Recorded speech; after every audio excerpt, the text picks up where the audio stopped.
તહેવારો માટે બાસુંદીની રેસીપી લઈને આવી છું। તમે એકવાર ઘરે બનાવશો તો વારંવાર આ જ રેસીપીથી ચોક્કસથી બનાવશો।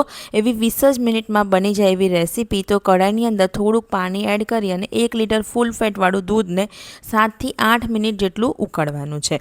સરસ ઉભરો આવી જાય ત્યાં સુધીને ગેસને ફાસ્ટ રાખી પછી સ્લો ટુ મીડિયમ રાખી દેવાનું છે। સાઈડથી જે મલાઈ છે એને ઉખડતું જવાનું છે અને મિક્સ કરતું જવાનું છે। ત્યારે આની અંદર આ રીતે દૂધ ઉભરા આવવા માંડે પછી એની અંદર આપણે મિલ્ક પાવડર એડ કરવાનો છે। આની અંદર કોર્નફ્લોર પણ એડ કરી શકાય છે, પણ અહીં આગળ મેં મિલ્ક પાવડર એડ કરીશ। તો લગભગ અડધા કપથી થોડોક ઓછો મિલ્ક પાવડર ઠંડુ દૂધ એડ કરી સરસ રીતે સ્લરી બનાવી દેવાની છે। ઠંડા દૂધની અંદર જ તમારે મિક્સ કરવાનું છે અને આ રીતે દૂધને એડ કરી દેવાનું છે। દૂધની અંદર હલાવતું જવાનું છે અને ધીરે ધીરે તમારે એડ કરવાનું છે। હવે અહીં આગળ આપણે બાસુંદીનો એકદમ પરફેક્ટ કલર લાવવા માટે ખાંડને આપણે કેરમલાઇઝ કરવાની છે। તો અડધા કપ જેટલી પેનમાં ખાંડ મૂકવાની છે, એડ કરવાની છે। ગેસની આંચ એકદમ સ્લો રાખવાની છે, તરત એને હલાવવાનું નથી। આ રીતે થોડો કલર ચેન્જ થવા માંડે એટલે તમારે હલકા હાથે અને હળવા હાથે આ થોડુંક ચોંટશે, પણ જ્યારે તમે દૂધ એડ કરશો એટલે સરસ રીતે એ ઓગળી જશે। આ રીતે કલર આવી જાય બ્રાઉન કલર પછી અંદર જે આપણે દૂધને ગરમ ઉકાળ્યું છે એમાંથી જ તમારે 2 ચમચા ભરીને અંદર એડ કરવાનો છે।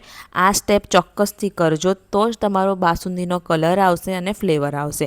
જે તમને આ દેખાય છે કે ખાંડનો ગઠ્ઠો થઈ ગયો છે એ સરસ રીતે ઓગળી જ જશે તમે જેમ જેમ દૂધને ઉકાળશો। હવે 100 ગ્રામ માવાને છીનીને એડ કરવાનો છે।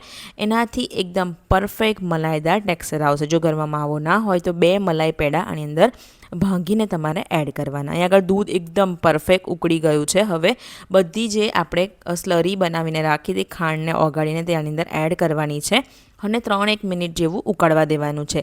સાઈડથી બધી મલાઈ તમારે ઉખેડી લેવાની છે। હવે ફ્લેવર માટે ઇલાયચી પાવડર, થોડા કેસરના દાંતના, કાજુ, બદામ અને પિસ્તા થોડાક વધારે એડ કર્યા છે અને એને 2 મિનિટ જેવું હવે આપણે ઉકળવા દેવાનું છે, કેમ કે આપણે ખાંડ એડ કરી છે તેનું પાણી છૂટે।